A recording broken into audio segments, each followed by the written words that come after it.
안녕하세요. 잡시광입니다. 최근 들어 동북아 안보 상황에 혼란이 가중되고 있습니다. 많은 국가들이 한반도 주변으로 계속해서 몰려들고 있다는데요. 국방부에 따르면 지난 19일 우리 군은 북한이 함경남도 동쪽 해상에서 동해상으로 발사한 SLBM 단거리 탄도미사일 한 발을 포착했습니다. 북한이 SLBM을 발사한 것은 2019년 북극성 3형 발사 이후 2년 만의 일인데요. 지난달 한국이 SLBM을 잠수함에서 발사하자 북한도 따라서 SLBM 잠수함 발사를 시도했다는 것이라는 가능성이 나오고 있습니다. 하지만 이번에 북한이 발사한 SLBM의 수준은 플랫폼조차 완성되지 않은 초보적 단계라고 평가되고 있는데요.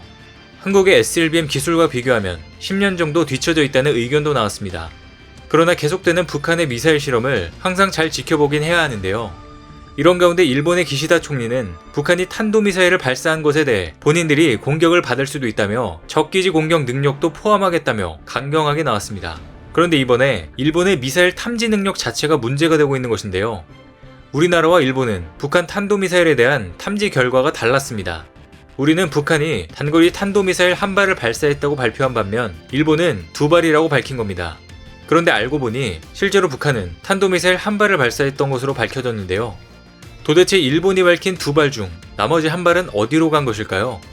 전범국인 일본은 적기지를 공격하겠다는 생각은 당장 접어두고 탐지 능력부터 키워야 할 것 같습니다. 그런데 일본의 굴욕은 여기서 끝이 아니었습니다. 최근 중국과 러시아 해군 함정 10척이 일본 열도 사이를 그대로 관통했지만 일본 해상자위대는 가만히 지켜볼 수밖에 없었습니다. 이것도 탐지를 못해서일까요? 위치를 보면 탐지를 안 할래야 안 할 수가 없는 곳입니다. 거의 중국과 러시아 함정이 일본으로 여행을 온 것이 아닌가 싶을 정도인데요. 사실 스가루 해협은 특별한 기준으로 정해진 공해이기 때문입니다. 하지만 이곳에서 중국, 러시아의 군함이 동시에 연합훈련을 펼치는 장면은 일본 본토 한가운데서 훈련을 하는 것과 다름없는 것으로 일본에게 매우 위협이 될 수 있는 것인데요. 그런데 중국이 스가루 해협에서 훈련을 한 이유가 미국의 훈련에 대항하기 위해 일본 해상 근처에서 훈련을 한 것입니다. 이는 미국도 지난달 남중국해에서 항행의 자유작전에 나섰기 때문이라는데요. 중국은 지난 2014년 이후 이 일대 환초를 매립해 군사 기지화하며 남중국해의 90%가량을 자국 영해라고 이상한 주장을 펼치고 있습니다. 이곳에 진입하는 외국 선박들을 대상으로 사전에 신고하라고 자체적으로 법까지 만들었다는데요. 그런데 그 사전 신고제가 시행된 후 처음으로 미국이 이곳에서 당당히 훈련을 한 겁니다. 명백히 이곳은 국제법상 항행의 자유가 인정되는 공해이기 때문인데요. 중국은 본인들의 해역에 미군이 사전 허가 없이 침범했다며 반발하고 있습니다. 이렇듯 동북아에서는 지금 군비 경쟁을 비롯해 혼란의 상황들이 연출되고 있습니다. 그런데 한국도 SLBM 초음속 미사일을 넘어 이제 단독 개발 우주 발사체 누리호까지 선보이며 군사 과학기술 분야의 우수성을 증명해내고 있습니다. 이번에 역대 최대 규모의 아덱스를 통해 미래 신기술들을 대거 선보이고 있는데요. 아덱스는 국내 최대 항공우주 및 방산 전시회입니다. 이번 아덱스 2021에서는 공군이 전력화한 F-35A 스텔스 전투기 1호기의 실물을 처음으로 공개했습니다. 뿐만 아니라 아덱스에서는 첨단 정찰, 공격용 무인기, 그레이이글, MQ-1C부터 한미 특수부대가 활용하는 수송기 MC-130K까지 최첨단 공중, 지상 무기 기술을 선보였습니다. 또한 우리나라 수출 주력 품목인 T-50 고등훈련기, FA-50 경공격기도 소개하는 등 한국형 무기에 대한 큰 인기를 실감케 했습니다. 사실상 아덱스는 대한민국의 방산 무기들을 수출하는 장으로 꼽히는데요. 개막식에서 문재인 대통령이 역대 대통령 중 처음으로 최초의 국산 전투기 FA-50에 탑승해 천안 독립기념관과 용산 전쟁기념관 상공을 비행한 뒤 착륙하는 모습을 보였습니다. 이는 매우 이례적인 장면으로 대통령이 탑승하는 장면을 보여주면서 국산 전투기의 안전성과 우수성을 세계 방산 관계자들에게 뽐낸 것입니다. 뿐만 아니라 이날 공군 특수비행팀 블랙 이글스의 화려한 에어쇼 고개 비행을 통해 우리 기술로 개발한 전투기의 늠름한 위용과 기술 우수성 또한 전 세계에 드러냈습니다. 그래서 이번 아덱스에서는 특히 T-50과 FA-50을 만든 카이가 주목을 받았는데요. 전시장에서는 카이가 개발하고 생산한 전 기종이 전시됐으며 내년 초도 비행 예정인 KF-21의 가상 시범 비행과 미래 이동체인 도심 항공 모빌리티 영상까지 공개됐습니다. 이번에 카이가 최초로 공개하는 UAM은 유인 수송용과 무인 화물용 두 가지 플랫폼입니다. 대한민국을 대표하는 항공우주 산업체답게 세계 정상급 성능의 항공우주 기술을 뽐낸 것입니다. 앞서 말씀드렸다시피 아덱스는 항공 무기들의 대규모 수출을 열어주는 장으로 꼽히는데요. 이 자리에서 각국 대표들과 만나 방산 협력을 논의하는 의미 있는 시간을 가졌습니다. 서욱 국방부 장관은 러시아, 인도, 파키스탄, 오만, 사우디, 이집트 등 각국 대표와 회동해 국방 교류 협력 방안을 논의하는 한편 다양한 안보 현안을 공유했는데요.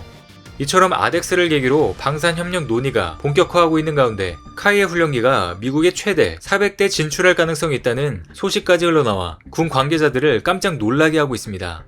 카이는 지난 8월 초음속 고등훈련기 T-50 2대를 태국에 수출한다고 밝혔고 인도네시아와도 T-50 6대의 수출 계약을 맺는 등 동남아 방산시장에서 수출 100대 돌파를 앞두고 있는 상황입니다.